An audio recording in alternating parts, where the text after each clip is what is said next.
esta edición de Conciencia Activa conversamos con el economista y vicepresidente de Senda, Manuel Riesco, quien proyecta un giro decisivo en la política chilena de cara a las elecciones de noviembre. Riesco se muestra convencido de que Janet Jara, candidata de la centroizquierda y militante comunista, será la próxima presidenta del país, interpretando su triunfo en las primarias como una expresión clara de una irrupción popular inesperada. Durante esta entrevista, el economista analiza también las raíces de la crisis de autoridad que vive Chile, así como el modelo económico heredado de la dictadura, el cual, según advierte, sigue concentrando en manos de un grupo reducido de empresas. Con mirada crítica y visión estructural, Riesco plantea que la posible elección de Jara representa una oportunidad para reconstruir la legitimidad política desde la confianza del pueblo y encarar los desafíos económicos que arrastra el país hace décadas. Todo esto, por supuesto, y como siempre, desde la disquería y librería popular de Recoleta, Recoletras, donde ya nos espera todo el equipo de Conciencia Activa. Así que vamos contigo, César Aguaid. Gracias, querida Catalina, desde Recoletras, la disquería y librería popular de Recoleta, donde se democratiza el conocimiento a través de la lectura y la música. Comenzamos una nueva edición de concienciaactiva.cl junto a todo nuestro equipo, también como señalaba Catalina, Osiel Moya, Jorge Rojas, Pato Bacaro, ahí está Vladimir Araya, y hoy con un invitado que por físico y por nombre parece conservador, pero no lo es tanto, el economista Manuel Riesco Larraín. Bienvenido a este escenario de la librería y disquería popular, querido Manuel. Muchas gracias, queridísimo amigo. Un honor tenerte. ¿Te viniste en bicicleta? Porque yo, Manuel Riesco, lo conozco hace 30, 35 años y siempre lo he visto en bicicleta. El estación no ocupa. ¿En bicicleta llega hasta acá? Mira, en esta ocasión vine en vehículo porque venía de fuera de Santiago, donde vivo la mayor parte del tiempo. ¿En qué sector, perdona que me meta, Manuel? Cerca de Casablanca. Mira, pero de allá te vienen siempre a trabajar, a Santiago. Lo que pasa es que... No hay ningún departamentito típico, alguno dice, oye, arrendemos un departamentito en el centro, un ambiente, nos basta. Nada de eso. O sea, tengo mi casa de siempre acá en Santiago, pero pasamos la mayor parte del tiempo allá en Valparaíso. Perfecto. ¿La oveja negra de la familia Manuel Riesco? Me imagino toda tu familia es de derecha, ¿no? No, para nada. ¿No? No. Pero es tu apellido, Manuel Riesco Larraín. Mira, El prejuicio que opera, también en mí puede operar. Cuidado con eso. Yo quiero decir que esta invitación es particularmente grata, porque mi familia es de acá, de lo que se llamaba antes Conchalí. Exactamente. Y por lo tanto, este es mi barrio. Pasábamos, digamos, siempre por acá, todos los días.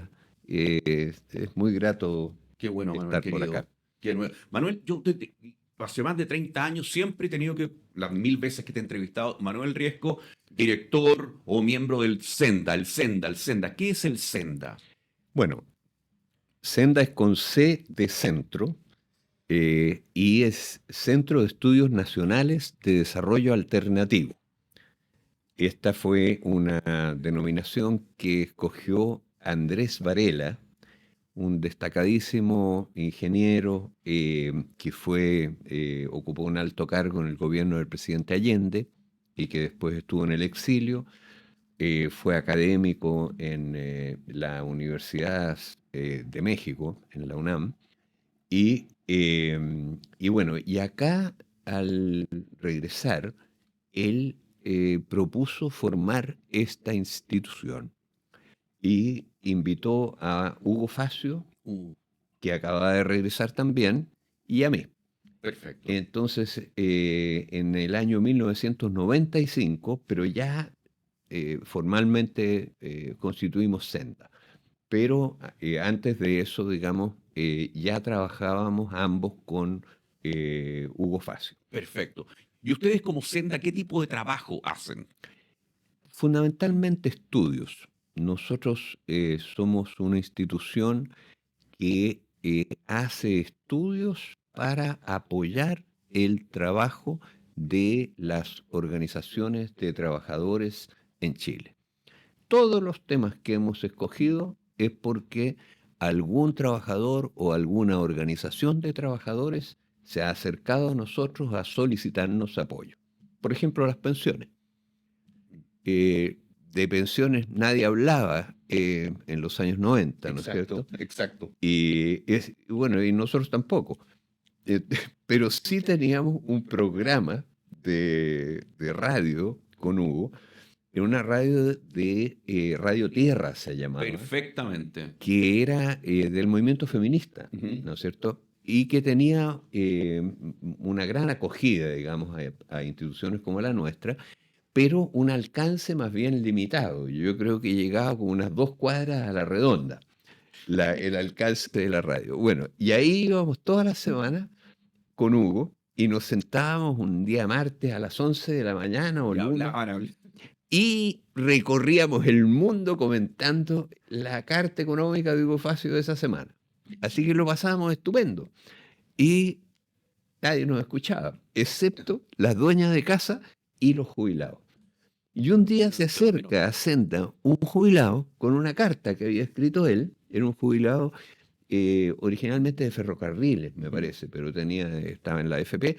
Y en la carta él demostraba que las AFP eran una estafa.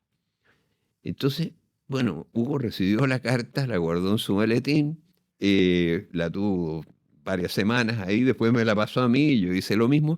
Y un día en el metro me puse a leer la carta y no encontraba el error de este señor.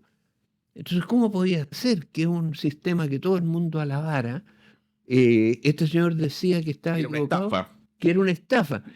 Y bueno, llegando a Senda, nos fuimos con algunos ayudantes, que siempre han sido la fuerza de trabajo de Senda, digamos, memoristas y gente que se acerca a nosotros por eso. Bueno, y nos fuimos a la superintendencia, pedimos todos los datos y sacamos las cuentas y el caballero tenía razón. No me acuerdo del nombre. ¿Pero qué reclamaba? ¿El que recibía de 50.000 pesos de jubilación? ¿Ese era su tema, por ejemplo? Básicamente lo que reclamaba él era que con la plata que le cobraban a los trabajadores podían duplicar las pensiones. Eso es lo que decía. Y eso es exactamente lo que es el sistema de AFP, porque no es un sistema de pensiones, es un sistema para quedarse con las cotizaciones previsionales. Y las cotizaciones previsionales en todos los países es la segunda fuente tributaria de los estados. En Chile equivale a 1/5 de los ingresos totales del Estado. Y hace 43 años que el Estado dejó de percibir ese quinto de sus ingresos y se los pasó a las AFP, pues. Ahora, las AFP de ahí sacan sus comisiones, pero mire, básicamente con un sexto de lo que recaudan, con eso financian su modesto aporte a financiar las pensiones que pagan. Pero el resto lo pone el Estado. 2/3 los pone el Estado y 1/3 lo ponen ellos, y en eso ocupan 1/6 de las cotizaciones. Y todo el resto, topón para adentro, desde hace 43 años. Es decir, le sacan a todas las personas que conforman el pueblo trabajador de Chile un 13% de su salario y casi todo lo destinan a financiar negocios de empresarios después de cortar sus comisiones. Manuel, pero bueno, con la PGU esto se arregló bastante, porque igual como te dan como 200.000 pesos y lo que tú recaudes que van a ser 80, algo se arregló, ya no son pensiones de 20.000 pesos, digamos. El problema es que es un abuso muy grande, pues. Las pensiones, a pesar de la PGU, que efectivamente ha sido un aporte para mejorarlas un poco, ¿no es cierto?, las paga el fisco, pues. Si 2/3 de las pensiones las ha pagado siempre el fisco, de las pensiones AFP. Ahora, el tema es que el que se lleven los empresarios salarios para financiar sus negocios es un abuso. Porque, mire, si ¿quién produce todo lo que se produce en el país? Los trabajadores. Los trabajadores, ¿no es cierto? Bueno, los trabajadores en todas las sociedades siempre se han reservado para ellos el producto de una parte de su jornada, ¿no es cierto? Para sus familias, pues, para sostener a su familia, incluidos sus viejos. Siempre han hecho eso en todas partes. Y el resto lo comparten, o sea, tienen que compartirlo con los de arriba, que siempre son los propietarios de los medios de producción. Antes eran propietarios de la tierra, hoy día son propietarios del capital. La justificación, perdón, Manuel Riesco, economista, ¿estás de director del Senda actualmente, Manuel? Sí, soy vicepresidente. Vicepresidente. Mira, ¿quién es el director del Senda hoy día?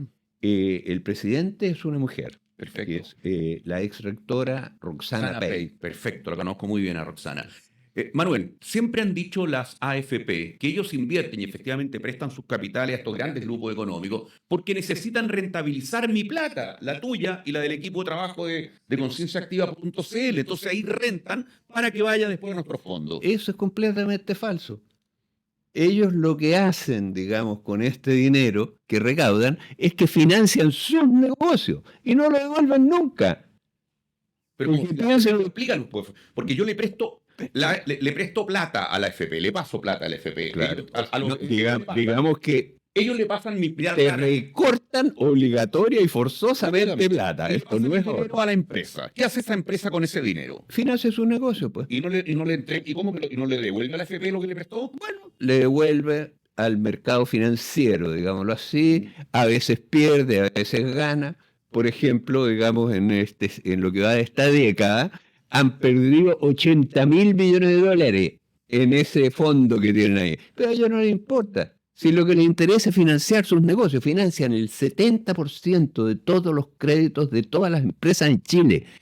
Los que piden directamente las empresas, el 70% se financia con salario. ¿Y qué solución tiene este tema que viene hace 40 y tantos años? Acabar con este abuso, pues, recuperar las cotizaciones con los cuales los ingresos del Estado aumentan en un quinto. Con ese monto, sin subsidio, se pueden pagar el doble de las pensiones que se pagan sin subsidio. Y eso no provoca un desequilibrio. La palabra que uno escucha tanto, Manuel Riesco, va a provocar un desequilibrio en el Pero qué desequilibrio, el único, lo que provoca un equilibrio, pues. Piense usted en las cuentas fiscales. En 1981, de repente le recortaron un quinto de sus ingresos, pues. El déficit fiscal creció, pero extraordinariamente, pues. Ahora, ¿cómo financió el Estado eso? Endeudándose, pues. ¿Y con qué se endeudó? Con el sistema AFP, pues. O sea, en otras palabras, el Estado que recauda la plata se la pasa a la AFP y después les pide prestar esa misma plata, pues. Entonces uno podría preguntarle a Manuel Riesco, nuestro invitado en concienciaactiva.cl desde Recoletra, ¿cuáles son los trasvasijes que hay ahí de interés en lo político y en lo económico que mantienen un sistema que para ti es tan negativo, Manuel? Mire, yo quiero decir primero quiénes son los que se quedan con esa plata, con el grueso. Se recaudan las cotizaciones, ¿no es cierto? Eso significa que le recortan a todas las personas que tienen un trabajo ese mes el 13% de su salario.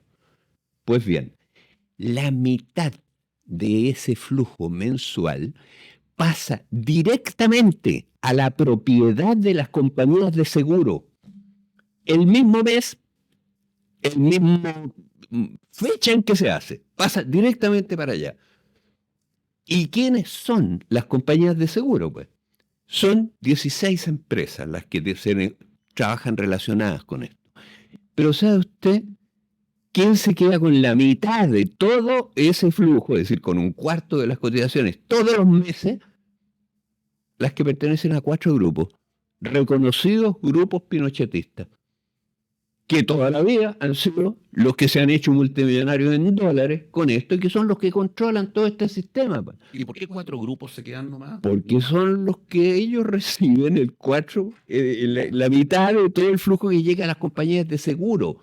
Si esa es la vía principal por donde se quedan con la propiedad de la plata, de las cotizaciones. Pero el tema tiene que ver con que sean grupos pinochetistas porque no le aportan nada al país, según tu opinión, Manuel. O sea, perdóneme, pues. ¿Cómo es posible que le recorten 13% de los salarios de todo el mundo y el grueso de eso termine en las manos de 4 grupos? De 4 grupos, que los conoce todo el mundo. Bueno, pero te vuelvo, Manuel Riesco, economista, a hacer la pregunta. ¿Qué intereses ves tú ahí que nadie se mueve o simplemente hay declaraciones de buena crianza cada cierto tiempo, que hay que cambiar, que hay que mejorar, y aparecen temas como la PGU y como que nos olvidamos después del tema de fondo que tú señalas de las pensiones, etcétera? ¿Qué ves tú ahí en el fondo de todo esto? Que esos 4 grupos hegemonizan al empresariado, pues, junto con 10 mineras que se quedan todos los años, todos los meses, con cobre, solo en cobre, con cobre que extraen, que nos pertenece a nosotros, los extraen sin pagar un peso, porque lo que pagan es una miseria, una cuestión risible. Además pagan impuestos como todas las empresas, pero lo que pagan específicamente por el cobre es una porquería. Bueno, y el valor de ese cobre que se llevan, cuyos costos los pagan íntegramente los subproductos del mismo cobre que se llevan, y por lo tanto se lo llevan librecito y sin pagar. Y el valor de ese cobre que se llevan, nosotros le llamamos la cuenta mes a mes, ¿cuánto se llevan?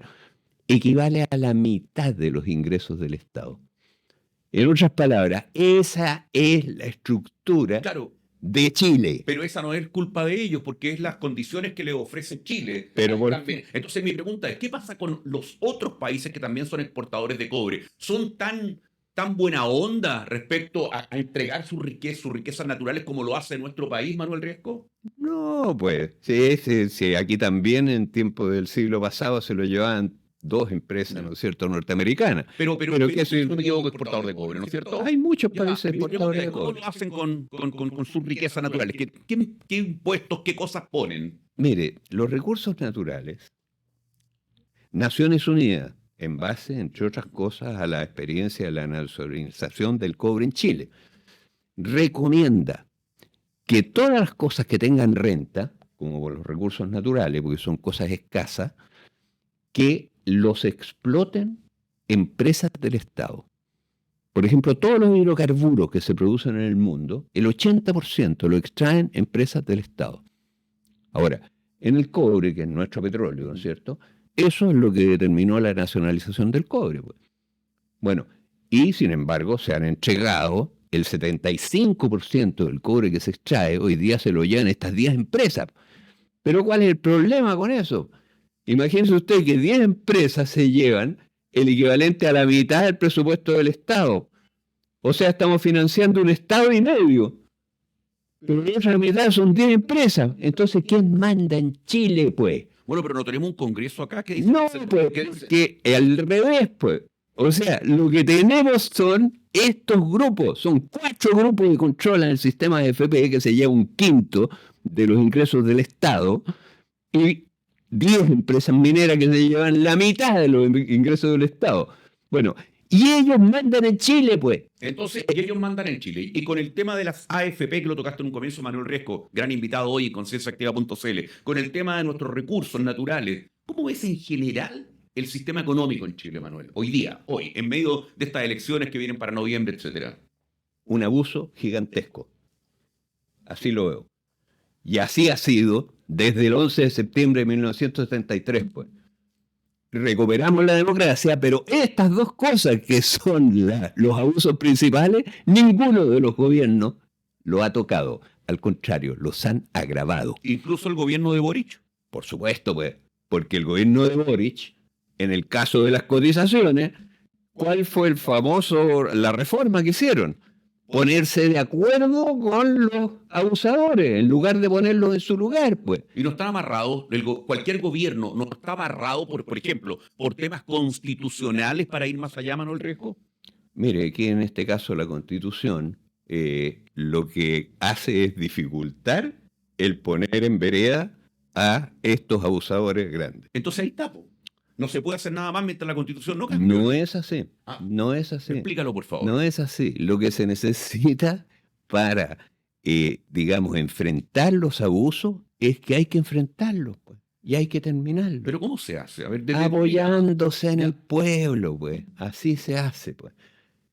Ahora, el pueblo en todas las sociedades ha sido abusado. En todas las sociedades. Yo quiero distinguir entre explotado y abusado. Por favor. Porque, ¿qué es lo que se llama explotación, ¿no es cierto?, en la sociedad actual? Se llama el hecho de que el pueblo produce todo, pero se ve obligado a compartir, como decía Adam Smith, una parte de lo que produce con los que poseen los medios de producción de los cuales él carece. Entonces, se llega a un acuerdo, a un pacto social. Así opera hoy día. ¿Cómo opera en el latifundio, por ejemplo? Los inquilinos recibían tierra. ¿De quién? Del terrateniente, ¿no es cierto? Que era el propietario de la tierra, que es el medio de producción fundamental en las sociedades antiguas, ¿no es cierto? Les daba tierra a los campesinos y los campesinos le pagaban en trabajo. Pero ojo, le pagaban en trabajo que estaba delimitado por el pacto social. Es decir, y los latifundistas podían meterle la mano hasta las hijas de los inquilinos, pero lo que no podían tocar era el tiempo de trabajo que los inquilinos tenían para trabajar las tierras que se les daban para sostener a su familia.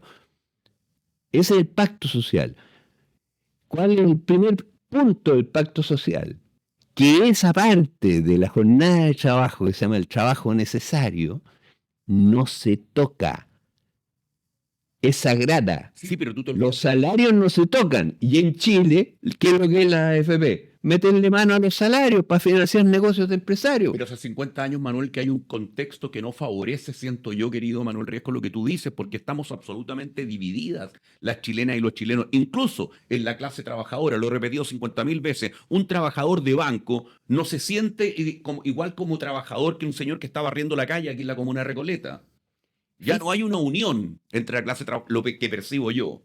Fíjate que nosotros conocemos bastante bien al pueblo trabajador. Una, porque tenemos la costumbre, siempre la hemos tenido, ¿no es cierto?, de trabajar con sus organizaciones, con sus dirigentes, pero también porque revisamos todos los meses las estadísticas más confiables del pueblo trabajador. ¿Y sabes cuáles son esas estadísticas? Las estadísticas de afiliados y cotizantes en el sistema de AFP. Y, por ejemplo, las estadísticas de afiliados son 12 millones de cartolas AFP. 12 millones que son registrados en la AFP como afiliados, personas afiliadas no jubiladas. Ahora, además, hay 3 millones que están jubiladas. La mitad por AFP, la mitad por los sistemas públicos. O sea, 15 millones. Bueno, y 15 millones registrados con RUT, nombre y apellido, pues. Sin duplicaciones. Bueno, 15 millones toda la población mayor de 16 años, pues. Y esas cartolas, nosotros las revisamos todos los meses. ¿Y qué es lo que nos muestran esas cartolas, pues? Nos muestran, por ejemplo, los 12 millones de trabajadores no jubilados, es decir, de personas, hombres y mujeres, nos muestra un pueblo que es un pueblo, en primer lugar, joven.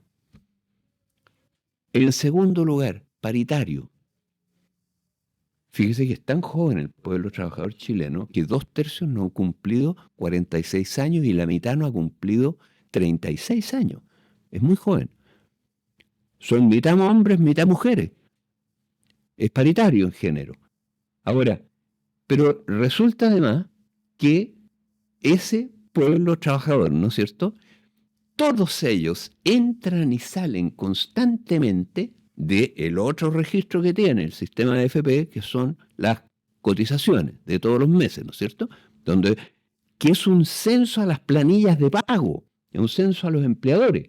Bueno, y son 7 millones más o menos. O sea, los 12 millones entran y salen constantemente de estos 7 millones de ocupaciones. Pero cuando entran y consiguen una, en promedio sacan 1.300.000 pesos, pues. Ahora, como son 7 millones, ¿no es cierto?, consiguen una pega una vez, un mes de cada 2, en promedio, ¿no es cierto?, más o menos, un poco más. Ahora, pero eso significa que sus ingresos son del orden de 650.000 pesos mensuales todos los meses, pues. No hay ninguna otra fuente de ingresos que se acerque. ¿Pero a eso eso significa que está cohesionada la clase trabajadora? No, pero significa que es un pueblo trabajador que recibe la mayor parte de sus ingresos del salario, pues. Claro. Todos ellos. Pero está desunida esa clase trabajadora. Mire, yo no la veo tan desunida, fíjese, porque lo que pasa es que el pueblo siempre es muy paciente, ¿no es cierto? Él es muy paciente, pero cada tanto pierde la paciencia. Bueno, ¿y qué es lo que hace cuando pierde la Lo paciencia? que pasó en 2019. Por supuesto, pues irrumpe masivamente en el espacio político, pues. Mm. Como pasó el 2019, como pasó con el presidente Allende, ¿no es cierto? Y que el presidente Allende tenía 1/3 en el Parlamento, pues. Mira, Y sin embargo hizo la reforma agraria y, imagínense usted, pues expropió todos los fondos de Chile. ¿Por qué? Porque se lo tomaban los trabajadores, pues. oye, ¿te gusta esta definición, Manuel Riesco? Estoy leyendo a la candidata presidencial Evelyn Matei. Dice que su programa de gobierno está basado en el orden, el progreso y la esperanza, leo textual, donde el crecimiento económico está en contra de las medidas organizadas, perdón, está en el crecimiento, dice, crecimiento económico, aquí está, orden, progreso y esperanza. Eso es lo que propone y hay que invertir millones en tecnología también, la candidata Evelyn Matei. ¿Te hace sentido? Fíjese, pues. Buena idea, pues. Pero no sirve para nada porque la candidata Evelyn Matei no va a salir elegida presidenta. Y si saliera te hace sentido lo que propone. Bueno, claro, siempre hay que invertir en esto, en lo otro, qué sé yo, pero ¿sabe qué es lo que falta en Chile? Ajá. Falta autoridad. Y cuando falta autoridad, nada funciona. Ni ese programa, y esa candidata, ¿no es cierto?, que está identificada con lo que se ha hecho en estos últimos 30 años, no va a salir elegida, por eso, ¿Y Janet Jara va a salir elegida? sí, va a salir elegida. ¿Y sabe por qué? Porque Janet Jara es producto de una irrupción popular que se produjo el día 29, fue la primaria, el 29 de marzo. No, ¿cuánto fue? De ahora, de junio. De junio. De junio. De junio, claro. Una irrupción popular que nadie esperaba, igual que el estallido nadie lo esperaba. ¿Y qué es lo que dijo el pueblo esa noche, ¿no es cierto? Dijo, mire, yo a esta persona le creo y le voy a dar mi confianza. ¿Y qué es lo que es la autoridad política? Una autoridad que tenga confianza del pueblo, pues. ¿Y has revisado el Eso programa? Lo que ha propuesto hasta el momento Janet Jara a nivel económico, a nivel de desarrollo de este país. Mire, con toda franqueza, a mí no me importa nada. Lo que me importa es que Janet Jara, Janet Jara Román, que es de este barrio también, bueno, Chalí, claro. es una persona que el pueblo identificó como una de las suyas y le dio su confianza. Eso es lo que importa. Lo que pasó esa noche no tiene que ver con los partidos. ¿Y a ti te parece bien que Janet Jara, por ejemplo, quiera acercar a su comando a gente como economistas, colegas tuyos, Óscar Landereche, Nicolás Eizaguirre, porque ella se ha mostrado muy abierta a ese tipo de visiones? Yo le voy a decir cuál es mi opinión. Ella tiene que hacer lo que quiera. Porque ella sabe, digamos, comunicarse con el pueblo y el pueblo la va a elegir. Y eso es lo que importa. Ahora, quién esté ahí, quién no esté allí, qué sé yo, puede poner mire, a quién puede poner al premio Nobel de Economía a cargo de la economía. Y no va a arreglar nada si no hay autoridad política. Y la autoridad política es confianza del pueblo en quien manda, pues. Eso es. Y los grandes poderes que están en Chile a nivel económico y político, ¿les basta que haya una autoridad política a propósito? ¿Sabe lo que pasa? Que, mire, en ciencia política la fundó un caballero que era italiano, renacentista, se llamaba Nicolás Maquiavelo. Bueno, un profesor que falleció hace poco, Osvaldo Fernández, siempre cuando hablaba uno con él, terminaba en algún momento de decirle, mire, lea El Príncipe, que es la obra de Maquiavelo, lea el capítulo 9. ¿Y qué es lo que dice el capítulo 9? Yo les recomiendo a todos los auditores que bajen El Príncipe y lean el capítulo 9. ¿Qué es lo que dice ahí? La legitimidad del príncipe, es decir, de la autoridad política, se basa en una cosa, en su capacidad para enfrentarse a los nobles, para que no abusen del pueblo, pues. En su capacidad de enfrentarse a los nobles, para que no abusen del pueblo. Y si el príncipe, que está para eso, si no hace eso, ¿qué es lo que pasa con el pueblo?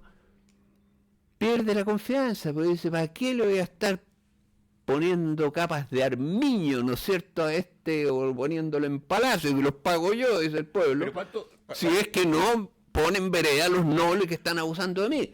¿Y qué es lo que hace el pueblo? Se va en contra del príncipe, pues. Y eso es la deslegitimación de la autoridad. Y sin autoridad política no funciona nada, porque cada uno hace lo que quiere. Manuel querido, ¿cuánto crees tú que le puede influir a la candidatura de Janet Jara estos discursos que se empiezan a instalar de parte de la derecha, como que este es el peor momento económico que vive el país? Y que Evelyn Matei, cuando fue ministra del Trabajo, generó empleo. Janet Jara, cuando fue ministra del Trabajo, disminuyó el empleo. Si se empiezan a instalar ese tipo de instancias, ¿tú? Mire, yo creo que la gente tiene muy claro por qué votó en la primaria abrumadoramente por Janet Jara y por qué va a elegir presidenta a Janet Jara, porque confía en ella. Por eso. Y la derecha puede decir lo que quiera. Va a campañas anticomunistas, que esto, que lo otro, agarrándose 4 frases por aquí, 5 frases por allá. Puede decir lo que quiera, pero va a perder. Y va a perder porque el pueblo no es leso, pues. Y porque sabe que si no se reconstruye una autoridad política, no va a funcionar nada y la vida se va a hacer insoportable, enervante, como lo es hoy día en todas partes, para los de abajo y para los de arriba, pues. Entonces, por lo tanto, el pueblo sabe que abrió un cauce para resolver la crisis política, que es elegir a Janet Jara. Ahora, por supuesto que Janet Jara tendrá que escuchar al pueblo, y lo va a escuchar, porque ella es del pueblo. Lo va a escuchar y va a hacer las cosas que hay que hacer, pues. Yo tengo plena confianza en que lo va a hacer. Así que échenle para adelante nomás. Vamos a ganar esta pelea y el vuelo que vamos a agarrar ganando la pelea va a permitir hacer las reformas necesarias, cuya postergación amenaza con llevarnos a la hecatombe. ¿Tú dijiste que los problemas de... Perdón, termina la idea con la hecatombe. Con la hecatombe. ¿Sabe de quién es esa frase? Hace un siglo la pronunció Alessandri Palma, que era el presidente. Y dijo una frase bien bonita, fíjese, la repitió como en 15 discursos del año 1925. Si ustedes recuerdan la Constitución del 25, ya. Bueno, como en 15 discursos que hay, dice lo siguiente: no hay excepción a la ley de la historia que lleva a los pueblos a la hecatombe si postergan las reformas necesarias. ¿Cuáles son las reformas necesarias? Maquiavelo, terminar con los abusos. ¿Cuáles son los principales abusos? Que 10 mineras se queden con la mitad del presupuesto nacional, pues. Que 4 grupos financieros se queden con 1/5 del presupuesto nacional. Esos son los grandes abusos. Hay que terminarlos. Eso no lo ha hecho ninguna presidenta o presidente que ha estado en estos últimos 50 años en el gobierno. ¿Por qué tendría que ser Janet Jara? ¿Bachelet te parece que tenía poco arraigo en la gente, por ejemplo? Janet Jara lo va a hacer. Janet Jara lo va a hacer. Porque es una mujer del pueblo. Y si el pueblo tiene confianza en ella, yo tengo confianza en ella. Y por lo tanto, digamos aquí que la voz del pueblo es la voz de Dios. Y aquí el pueblo habló. ¿Ya? Nosotros, digamos, aquí esta municipalidad es conocida porque ha hecho muchas cosas extraordinarias, con alcaldes extraordinarios. En particular, nosotros fuimos partidarios de levantar la candidatura de una persona que había sido alcalde y que hoy día lo tienen preso por las buenas cosas que Daniel Jadwe. Daniel Jadwe. Bueno, entre otras cosas por este lente, la óptica popular, la farmacia popular, esta librería, escuela abierta, bueno. Pero ¿qué es lo que dijo el pueblo, pues? La micro va por este lado. Y eso es lo que hay que hacer, pues. Y ahí hay que cuadrarse. Y por ejemplo, el mismo alcalde Jadwe, desde el primer día se cuadró inmediatamente con la candidatura de Janet Jara. Y no te olvides que el mismo alcalde Jadwe recibió, si no me equivoco, demanda por atentar contra el mercado en alguna de sus propuestas. Por atentar, porque acá nosotros subsidiamos el mercado es lo que está instalado. Y esos son temas reales, Manuel. Pero por supuesto, querido amigo. Bueno. Eso, así es. Esos son los abusos, que son a todo nivel. Dijiste que los abusos de arriba. Y no solamente la gente de abajo vive abuso y la pasa mal en este sistema. ¿Cómo la pasa mal la gente de arriba para ti, Manuel? ¿Qué ves tú ahí? Por ejemplo, con las ISAPRES, pues. Imagínense el abuso que significan las ISAPRES y quiénes son los usuarios de las ISAPRES. Claro. Se concentran en las 4 comunas de mayores ingresos. Ujú. Y sin embargo, usted les va a preguntar, digamos, si no están abusando de ellas, por supuesto, de paso, las mismas compañías de seguro que son dueñas de las ISAPRES también son, digamos, tan metidas en este negocio de las AFP, de los seguros de vida, en fin. Pero en fin, en resumen, yo tengo una visión muy optimista De lo que viene. de lo que viene. ¿Y sabe por qué? Porque desde el 18 de octubre el pueblo está... Del 2019, dices tú. Del 2019, desde el 18, o está interviniendo en política masivamente. Y en esos periodos son donde hay fuerza para hacer lo que hay que hacer. Por ejemplo, el latifundio. Allende lo terminó. ¿Pero por qué? Por lo que decíamos. Porque los campesinos se tomaron todos los fondos. Pues. ¿Y qué es lo que hacía el ministro Chonchol? Un gran hombre. Jack Chonchol. Jack Chonchol. ¿No es cierto? ¿Qué es lo que hacía? Llegaba, ¿no es cierto? Se instalaba en Temuco, por ejemplo. ¿Y qué es lo que hacía? Expropiaba todos los fondos que ya estaban tomados por los campesinos.